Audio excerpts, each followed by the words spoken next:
Well, I am so excited to be back. As you all have probably noticed, these don't come weekly anymore. I realized very quickly with 3 series, that was a lot. And then I was like, I'm going to run out of coaches. I'm going to run out of topics. So I haven't done one of these conversations in a while. So it's really exciting to be back with my friend, with my colleague, Susan Hilger. Susan, welcome. Thank you for being here with me, with us today. Hi, thank you for having me. Yes. Oh, exciting. And so if you all are new to this, and you're like, what's happening right now? This is something that I created not super long ago, but it's kind of meant to be in conjunction with a Coaching Misunderstood solo series that I do. So now that I share 1 series a week, by the time you're watching this, I will have launched a week before me talking about the same thing just for a few minutes. And after doing it was really about trying to show people coaching is more than just a lot of the surface level stuff we hear about. It's more than just what by when. It's more than just what are your goals. Especially if you're working with coaches who get into the transformational stuff too. There's a lot of us. But what you're getting with these programs is coaches who have received professional training, coaches who are advocates for the integrity of the field. Because what a lot of people don't know is some people say they're trained and their training was maybe one day. And then other people say they're trained and they've gone through lengthy programs. They've done a lot. And so Susan and I are both very passionate about upholding the integrity of the field, really modeling what coaching is, and just sharing about it and having fun. And so just like coaching, these conversations are unstructured. I give Susan a theme and I'm like, we're going to kind of roll with this. So it's kind of fun to see where we are going to go because we don't know. And just to give you a little bit of background on my friend Susan here, Susan holds degrees in psychology and business. And she is also an IPEC and ICF certified coach. If anyone else is like, what? IPEC, IPEC, that is actually the program that Susan had graduated from. And while there's a lot of coaching programs out there, there's a smaller group like anything else that have higher quality programs, IPEC being one of them. And then ICF is the international certifying body for our body of coaching. So that's what those acronyms mean. And Susan employs this expertise along with curiosity and intuition to craft her coaching style. She is committed to building the kind of trust that leads her clients into powerful conversations and helps them gain new insights into their core values and life purpose. She guides and inspires clients to reframe and rewrite their personal stories to reach their personal goals. Susan is an avid yogi, and she has been an entrepreneur and an artist, but coaching and working in service to others is her true vocation. And as I'm reading this out loud and seeing the part where she leads her clients into powerful conversations, I'm like, oh, was that there before we booked our convo? Because what Susan and I are going to talk about with you today is how coaching is actually a tool to create powerful conversations. Was that already in your bio? Yes, it was. And the reason it was is because I asked my sister to help me write my bio, because someone gave me this great advice years ago that have other people that love you write your resumes and your bio. And so, yes, it was coincidentally. I love that because I'm thinking of all the coaches I could have asked for this one. I picked the one that's in alignment. It's in your bio. Well, yeah, when you said Judith Glaser, I was all in. Yeah, yes. So you all, Susan and I are together. We're just going to have a fun powwow. about how coaching is a tool to create powerful conversations. Because at the end of the day, coaching is a tool, and it's a tool for many, many, many things. And if anyone is wondering, when you just mentioned Dr. Glaser, Susan, do you want to just give everyone just a quick rundown of who that is, why that got you excited to say yes to this?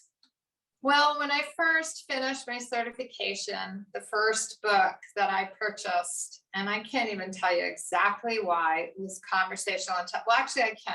She was in a W. Beck series that I attended.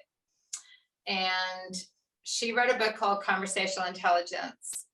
And when I read probably the first 20 pages, I was hooked on her neuroscience, her conversation, her level 3 conversations, her information on trust and how it changes the conversation, and how she brought it to major corporations to bring transformation into leadership groups. And I was just so fascinated. She's been studying neuroscience in the brain since she was a child. You know, when I was playing hopscotch, this woman was studying the brain.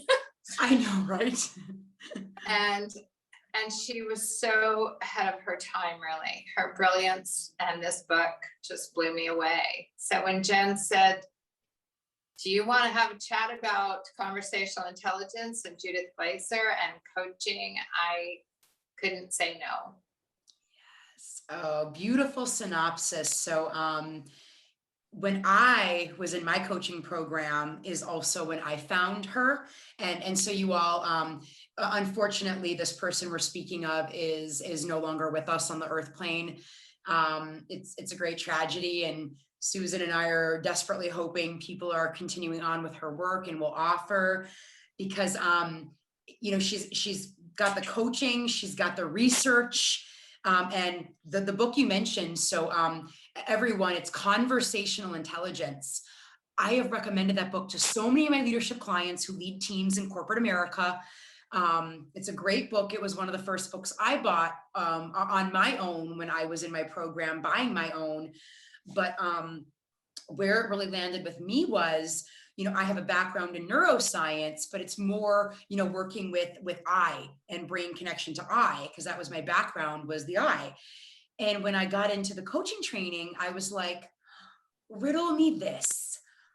I understand neuroscience, and I think that there might be some neuroscience happening in a coaching conversation. And I'm literally not working with the, you know, the I anymore, but I'm working with the I now, right? And so I was really trying to take my neuroscience background in something a little different and meld it with the coaching. And it was so applicable, whether I think you're even a coach or not. Oh, totally. Yeah. Well, her whole theory on trust, that applies to everything in life. Yeah. And you know, in 7 seconds when you walk into a room, whether you trust somebody or not. Yeah. And when you don't, you start shutting down parts of your brain that don't have a rational, you lose your ability to be rational about that person. Yeah. And that was one of the most amazing things I think I've ever read in her book. It absolutely is. And so you all, like, as Susan's mentioning, like trust and things like that, Dr. Glaser, she actually would go into corporations and follow the CEOs around, and she would watch their behavior. She would watch how they would try to get results. And it's so powerful because well, I was going to say we believe science. Typically we believe science. A lot of us believe science. A lot of us believe science. But, you know, she was getting people to see for the first time, hey, when you show up as threatening and domineering, maybe you get a result right away, but you're actually shutting your employee down and they don't trust you and they're smaller. And, you know, it was stuff where I was just like, oh my gosh, I can't believe someone's studying this. studying this, right? And so, I would recommend anyone, if you're interested in this kind of stuff, I kind of tell my clients, like, the closest we can get to ever controlling anyone or anything is to learn how this neurochemistry of the conversation works.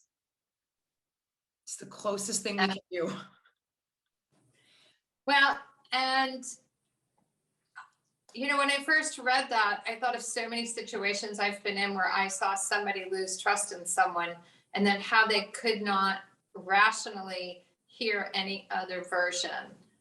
And when she explained what the brain does, it was like magical for me. Like, oh, so when there's distrust, there's not really rational thinking. Yeah. And I didn't know that. Perhaps other people do.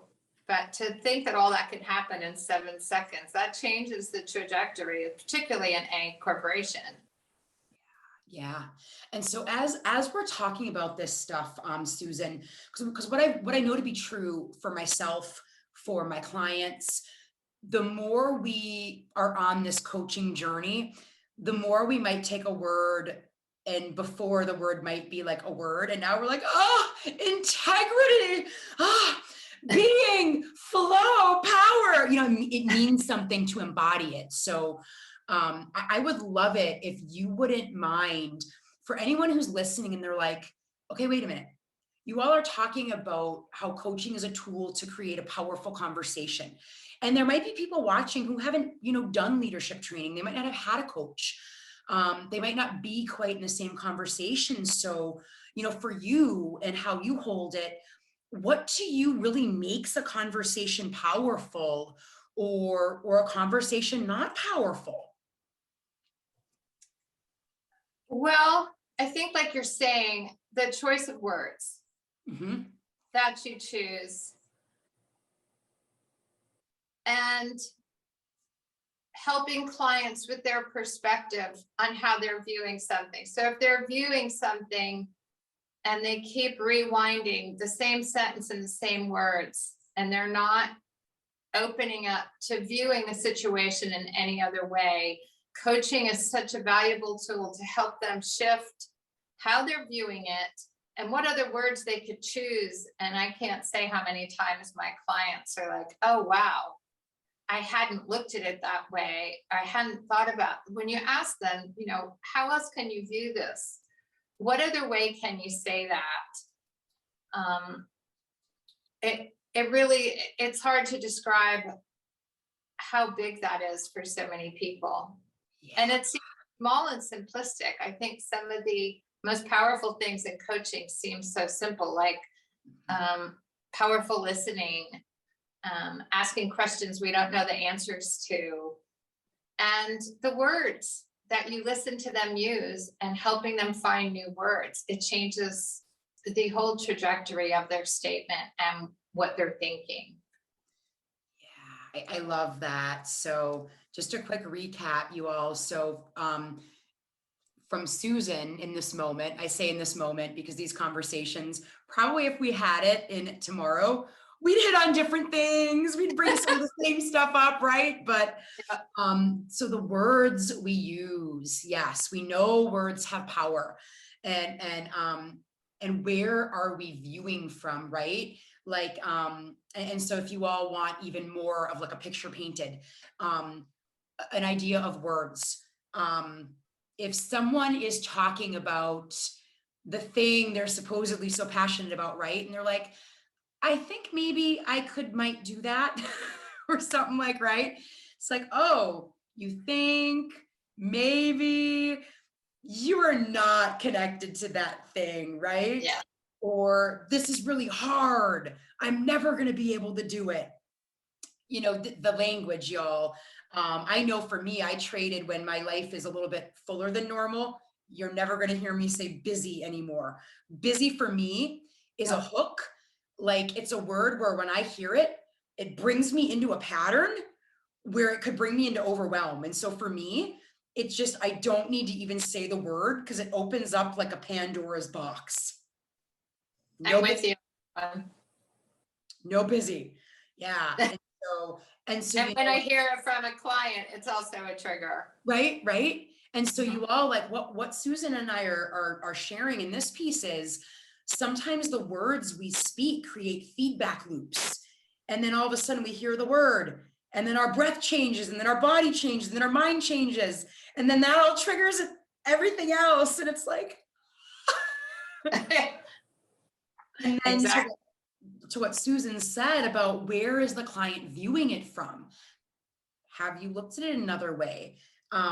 It's a very great example, I think, of this is very often when we're in the weeds with our stuff, it's like, no, you're down on the forest floor. We want you to be the eagle who's soaring above.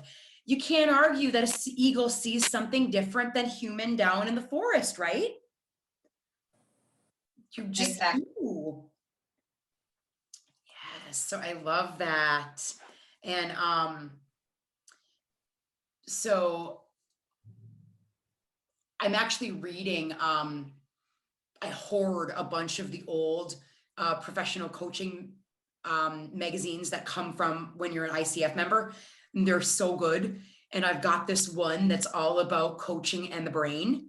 And so I'm like really slowly moving through it because it's just so juicy and good. But y'all, they're putting a lot more research and data out there now about how coaching does change the brain. But just like if to kind of piggyback on how Susan explained a powerful conversation, when we literally ask our client a question and it's not in the wheelhouse of where they're seeing it, we're literally forcing a different part of the brain to fire up. And the brain is like, oh, I cannot answer this question from the part I am stuck in. I need exactly. That's what's happening when Susan's talking about changing the view. It's changing because you're in a new part of your brain. It's amazing. And yeah, I have seen that. I've seen where they're like, but I'm here. And I don't know if I can shift there, but they do. It's a big aha moment. Yes. And so what that reminds me of, for anyone who might have experienced this in other realms, maybe coaching, anytime you get, your client who is like the smart rat where they're like, I know, it can be very uncomfortable for us sometimes as humans to be like, well, dang, that answer is not right here. I don't know. So you all, if you ever get into this experience, I want to invite you to delight in that space if you can and stay there. Because when you don't have the answer right away, it means you're somewhere new. If my client answers me and they're in the middle of a big breakthrough too fast, I'm like, nah, you had that on the tip of your tongue. You're performing for me. We're trying to get you in a new part of your brain. You couldn't have gotten there that fast. Sit with it. See what happens when you don't know. It's so interesting too. I've been doing values discovery workshops with people, and when we're on a values word, they'll all of a sudden say, I'm sorry, I'm rambling. And I'm like, no, you're gonna ramble to the place you're trying to get to. Just carry on. And it's incredible how all of a sudden the light bulbs go on for them as they ramble, because they're moving, they're shifting. Yes. So you all, I love the distinction that Susan just made. And why I love it is when you're working with a professionally trained coach like Susan or I, we're trained to notice when your rambling is in service of unpacking and processing. And we're trained to notice when maybe you're going back into the past and like avoiding, right? And very much too, I get the same thing, Susan. I should just stop. I'm rambling. And I'm like, trust me, I'm listening and I will shut this down if it's going somewhere. But when's the last time you had space to unpack, to process, to hear yourself talk? And y'all, if you're like, oh, me, I talk to myself all the time. I do too. Something radically different when someone else is listening and holding space for the ramble. The ramble is very often, and you can tell, you're right. And I didn't say that, but there's a difference between the person that's avoiding getting somewhere, right, and the person that's rambling and you hear the light bulbs going on. And because I feel like I'm very intuitive, I feel like I'm tuning into where they're going. Yeah. Yeah. Oh, I love that. I love that. So you all, two really important things we just highlighted, words, right?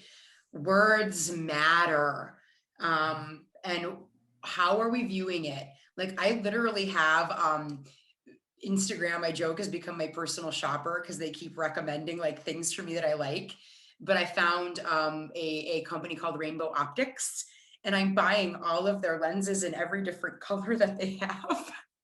And so they're actually mood enhancing. So when I get stuck in one, I'm like, maybe my new view will literally help. Oh my God, I need to find them. They're amazing. And they'll actually give you all the colors of the chakras. And they'll say, wear this color if you need this. Wear this color. I'm like, let's see if these help the mindset work. And so one thing, and Susan, I'll be curious to see your thoughts or hear your thoughts on this as well. So very often before we hit record, the people I'm with, we chat for about 15 minutes just to get into kind of flow together, you know, to kind of open it up. But what I was sharing with Susan is conversations to me that are powerful. What I really get out of them is, I'll give a couple examples. So I have a friend and a colleague that she and I do like one conversation a month where we kind of coach each other. We used to lead retreats together, and we got to learn a lot about each other, leading retreats, right? And the breakthrough I was playing for was literally like the opposite of what she was playing for. And like, we were working on like the neurochemistry of conversation, right? I would get into the call and she'd be like, can you give me 5 minutes of love? I know you're worried because our deadline's coming, but you're bulldozing me. And so then I learned like, okay, to partner with her 5 minutes before any business happens of just love and connection. Because when the deadlines were coming and I thought we were behind, right? I went into reptile brain and I was like, ah. And then, you know, what I had to tell her was, and then what I need from you after the loving is, you know, I need to get into more like the knowing and the trusting that we've got this. So a little bit more like the analyzer. And I never for one moment took for granted the conversations we had, because we would ruffle each other's feathers. We would get into a little bit, but because of the tools we had from coaching, we knew how to clean it up in the moment. And I just sat there and I was like, there are so few people that I feel like I could do this with. And then when some of my really good friends were like, I'm ready, who should I work with as a coach? And I would give them some people to talk to. And as we would talk, I would be like, our conversation is shifting. And when I would share stuff with them and get a little, ooh, your language doesn't sound very powerful, Jen. What are you really trying to say here? And they would start to coach me. And so like, I just notice that when I'm in a conversation with people who've worked with a coach, done other similar trainings, it's a different experience for me. It's clean, it's clear, it's magical, it's powerful, it's empowered. I could just go on. Have you noticed similar things in your experience with people in conversation? Absolutely. And the main thing I notice is that they've just become, and I'm not a huge fan of this term, but they just have become so much more self-aware. They have so much more insight into who they are because they have been coached. And they're so much quicker to help the people in their life and speak in that same kind of coaching conversation with the other people in their life. Not so much with me, but yeah, they'll show up to a session and they'll be talking a new language. Excuse me. So yeah, it opens doors. It opens the world up for them. They're seeing things differently. And you may know this, but where I studied at IPEC, there's a whole lot of conversation around energy levels. Yeah, yeah. And we speak a lot about when the conversation starts shifting like that their energy is shifting, and you can see it and you can hear it in their conversations. And it really is, it's phenomenal still to me. I know, right? I just got out of a group, before you and I got on, and one of the gentlemen was, saying, well, I have nerves because I don't know if I'm like quite ready to be like that spiritual facilitator in these workshops. And I kind of laughed because I've seen him as a spiritual leader from the day I met him. I couldn't see him as anything but it's who he is, right? And so me and the other people in the group reflected back what we saw, and you could see he sat up taller. He was grinning from ear to ear when we left that conversation. Oh, I love that. I love that. And like if you all heard me maybe notice the reptile brain, that's something that Susan and I picked up from Dr. Glaser. And so when Susan mentioned, we get that shutdown where it's like, no, I'm literally not present anymore. I'm now stuck in my old story and I'm seeing my present through this old thing. It's reptile brain. And so the not reptile brain is what Judith called executive functioning. Yes, yes. One of the other things I loved about her was that she felt like if she was working with teams, if you were working with intention and you followed through and had that impact, that you would have the trust of those teams. And I think that holds true with my clients as well. When they feel like the intention of the conversation ends up having an impact on the session, you can tell that they are, that they're moving with it. Yes, I love that. I love that. And I hope that there's more people going in and doing leadership stuff with Judith's work and picks it up, because I don't always have corporate clients. Sometimes I'll get some, but and this is not just limited to corporate, right? Like startups, whatever it is.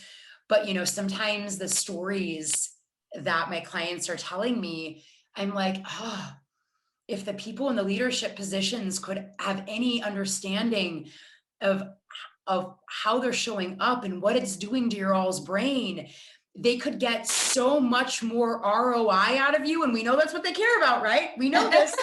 Like they're literally shutting down your solution part of your brain. They're shutting down the parts that they need from you to produce for their company. It blows my mind. She essentially took that kind of, the old school leadership of the tell people what to do and shifted that to the executive style of leadership. But she was, that kind of work, that's challenging work. It takes a really, her work needs to be in the hands of every coach that coaches in corporate. Yeah. Yes. But that I did some volunteer work with Ben Crawford, ethical coach. You might have shared that with me. I'm not sure though. How was that? Well, it was hard. It was probably way over my head, but the reason I brought it up is because he and Judith Glaser were great friends. Yes. And to do the ethical coach effort in Ethiopia, he brought together world-class coaches. And he was a huge believer in her work. And I think he brought that to ethical coach best that he could. But I mean, it just showed me, it really shined a light on her and the kind of magic that people could create. I mean, the whole goal of ethical coach was to feed a certain number of hungry children in Ethiopia. And they brought the world-class coaching to the NGO leaders over there. And they did it through the vein of her work. I know a lot of the coaches didn't necessarily use her work, but it was really, the volunteer work was very challenging. It was just because it was hard for me. But getting to work with someone that was such close friends with her was just a huge value. Yeah. So if anyone, it's Ben Croft, and it's Croft, right? With the C? Yes. Okay. Yes, he's with W. Bex. Is he in Canada? I think he's in Croatia. I'm not sure. Oh. Yeah, I think he's in heaven. No. So you all, he is still with us. So he still has a lot of things you can read, a lot of different stuff. So, and I share this because even if you're not, a coach, the stuff that Susan and I are talking about are very applicable, I think, to anyone who's just looking to maybe bring their leadership up to the next level for them. And you all know how I roll. You might be leader of your household. You're still a leader. You don't have to have a position. You don't have to be in corporate. Anyone who just wants to develop leadership. I know a lot of kids who are strong beings coming in. I know some of my friends who are like, my child is bulldozing me. I have to go take a training to figure out how to lead them. If you're leading your life, in my opinion, you're leading. I agree. I tell everyone, I'm like, I'm calling you a leader. And if you cannot take that, there's where we get to do the work. I agree. Absolutely. But Ben is still around. Ben is still doing this. The W. Bex is still doing stuff too. Yes. Yeah. W. Bex was his first baby, and then Ethical Coach was his nonprofit. Well, is. Everything is still is. Okay. So I'm just looking. So here we've got this conversation about powerful conversations. We right off the bat have mentioned someone who has been monumental on our journey. And I mean, just in coaching. And again, like neurochemistry of a conversation, that blows people away when I tell them that. Like I haven't done anything with this yet, but I mentioned it to one of my clients, and I want to, because I busted out in a session. I was like, we're literally going to be mixologists in your brain. We're going to be making like chemical cocktails, like we're in the bar. And she was like, that's amazing. And I was like, well, that's what we're doing. Like, it is. We're tinkering up there. Like, we're really tinkering. And what's so funny is when I was getting my degree in psychology, I couldn't stand the work of the brain, the book work, the chapter after chapter about the brain. I could barely stay awake. And now I just can't get enough. I know, right? I'm thinking like so much of, because I did a master's in counseling too. And when I got to my coaching training and we were getting into stuff that you and I are talking about, I was on the edge of my seat and I was like, this should have been in my program. Right? I mean, it lends itself to those fields so beautifully. Yes, it does. So beautifully. And so we've talked about, what kind of does make a conversation powerful. The words that we're using, or the words that we're not using, we could even say, where is the client viewing from, speaking from?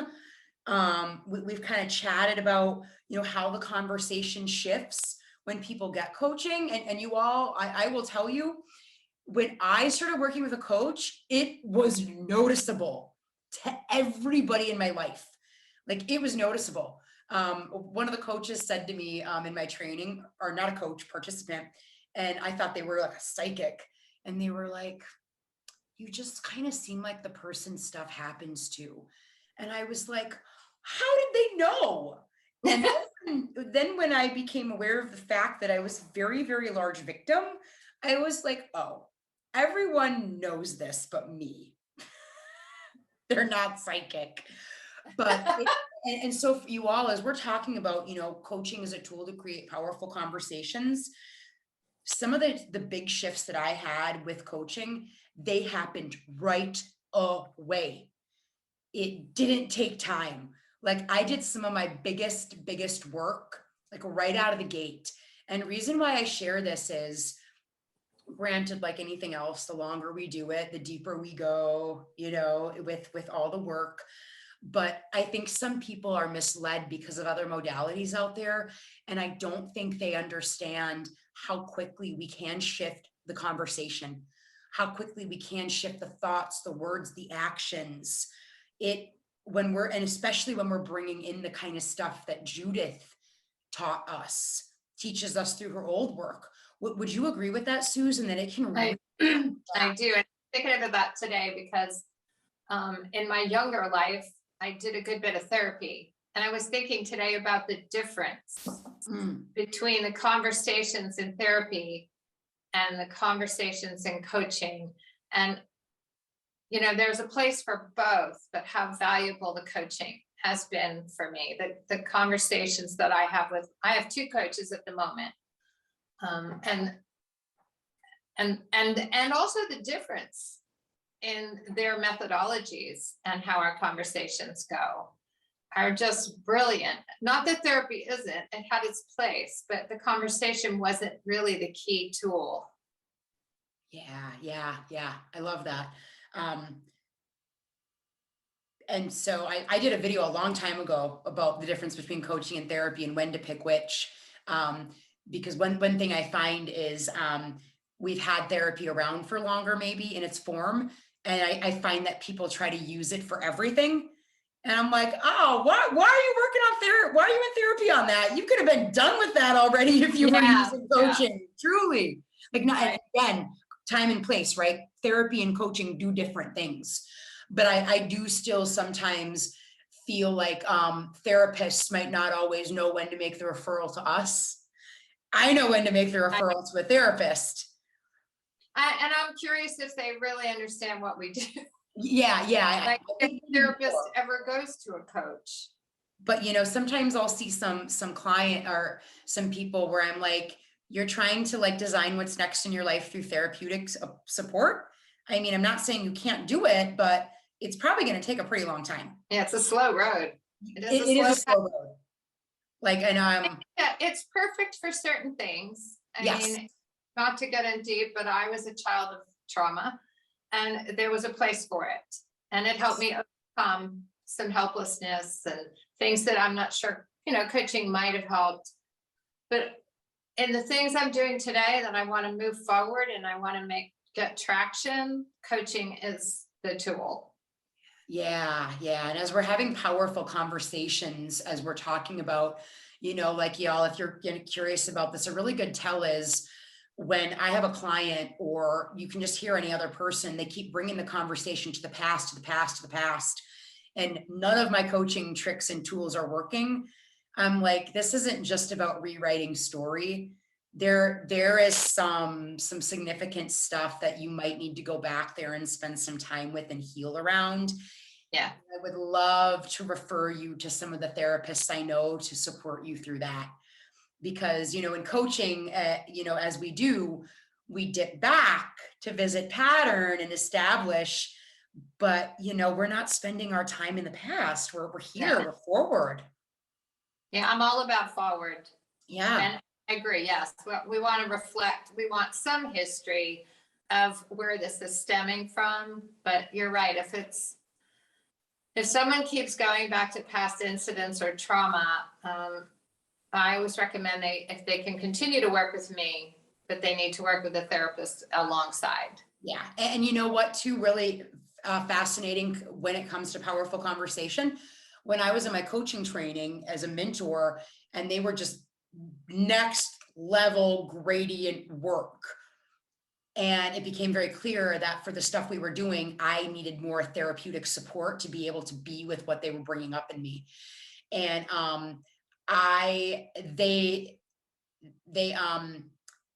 it was very expensive, the therapeutic program I chose. And so they were like, get your coaching from your peers. You know, we don't want you to break your bank. We know what you're paying for her.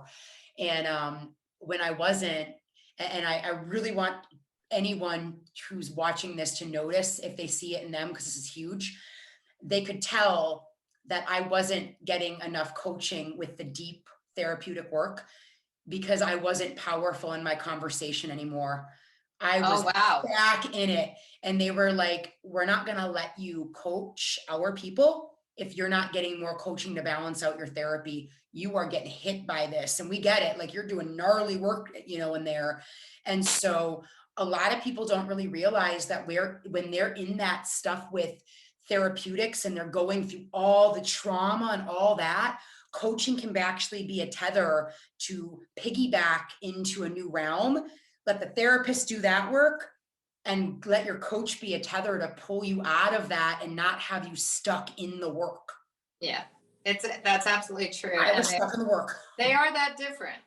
Yeah. They are both powerful depending on, what you're dealing with. But yeah, the powerful conversation piece did not come into play for me in therapy. In therapy, it was the deep trauma work. Yes.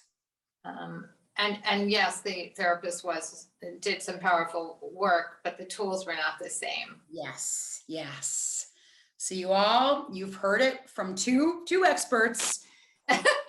Coaching is it for me. Out of anything I tried, coaching is the tool that has given me access to having the most powerful conversations than anything else I've tried, hands down. And that's the point I hope we've made, is that if you're getting coaching, it will help you have the same powerful conversations in your life that you need to have. Yes, right? Like, it'll help you have the conversation more powerfully. It'll help you not avoid it, so it becomes an energy leak. And then you just are tired out from the things that's renting space in the back of your head. And I'm going to go ahead and say too, for people who might not have gotten wind that we can have these powerful conversations, it's truly a gift when we bring it to them and they're like, something's different about this. And I'm watching the clock because Susan and I are running into the end of our time. But one final thing I want to share, and then Susan, I'll be curious if there's anything. One final thing that I want to share about how coaching is a powerful conversation. When I met my first coach, Sarah Olin, Charlotte coach, Luscious Mother, some of you may have heard of her. She got me into this wild ride. And when she was talking to me about the coaching program, there were many circumstances that I had in the way to being a yes. And I'll never forget being with her, because it was a different conversation than I had ever been a part of in my life. And it was that noticeable. And I am just spewing out reasons why it's not going to work. And she's just sitting there and she's like, and she just keeps going. And I'm like, is she not listening to me? And I'm like, she's listening to me, but she's like not engaging in. She's over here now and she's pointing this out. Now I'm not even looking at that stuff anymore. And I'm over here. And so, like, the way she supported me as a coach, she was the first human that didn't buy into my stories of why I couldn't do it. She was the first person who saw me in my power and was like, do you want to have a conversation about how to get out of the circumstances? And I was like, yes. And I went home and I was like, I have never had this happen before. This is amazing. And y'all, it got me on a plane 8 days later to Chicago. It got me to pay for a program that was half my salary in a nonprofit. And 4 coaching sessions later, I quit my job and went on this journey. So if you all want to know what that can do to your system, one conversation changed my life. And it was because no one brought power in that way ever before. And I'm going to end my spiel on that note. Crazy. I love that story. Beautiful. But that's the last thing I want to share with all of you all when it comes to powerful conversation. If she wasn't willing to take a stand for me and my crap and just say, oh, I get it, there's a lot, you all, I wouldn't be here having this conversation with Susan today. I don't think. I don't know where I'd be. I was miserable and stuck and burning bridges all around me because I was so reactionary. That's beautiful. I love that story. Cat claws. But so this conversation that we are having, it means a lot to me personally. Well, the last thing I want to say is that the catalyst conversation that brought me into my final decision to become a coach was with you, Jen. And a friend introduced us, and you met me sight unseen, total stranger, probably spent 2 hours with me. And I don't know that you had to convince me to do it, but I was on the fence.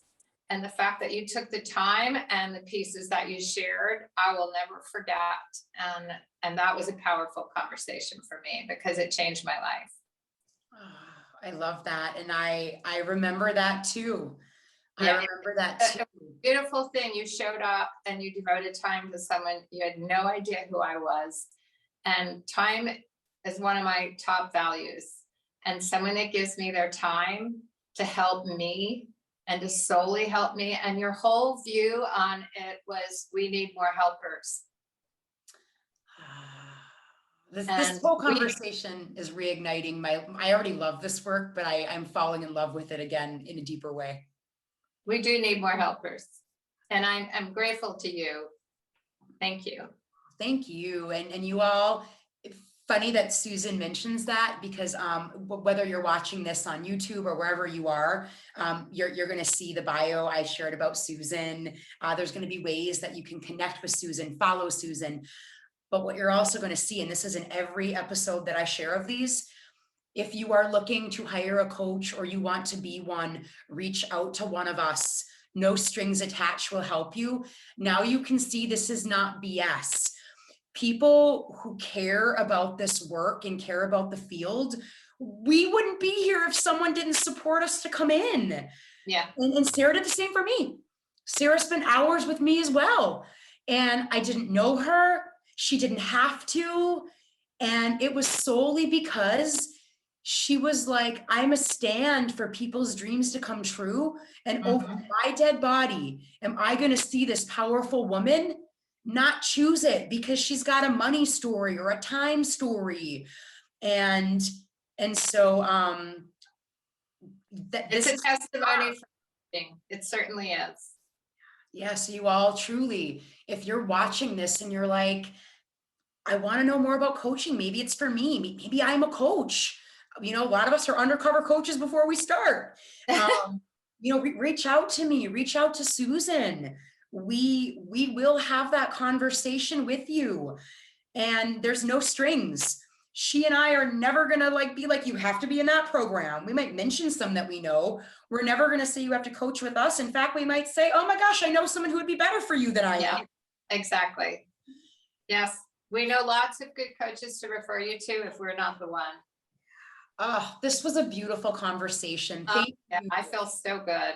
So I know. I feel like I'm on like cloud 9. Like I'm just going to skip away. So Susan, I'll come back and say goodbye to you properly in just a minute, but to all of you watching and holding the space for this, thank you. Thank you for being in this powerful conversation. And if you feel empowered, that's the neurochemistry of a conversation. We don't have to be in the same room to feel it.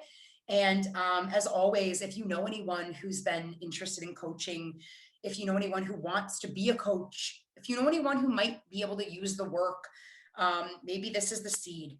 Share the episode. The world needs to know that there's a ton of magic available.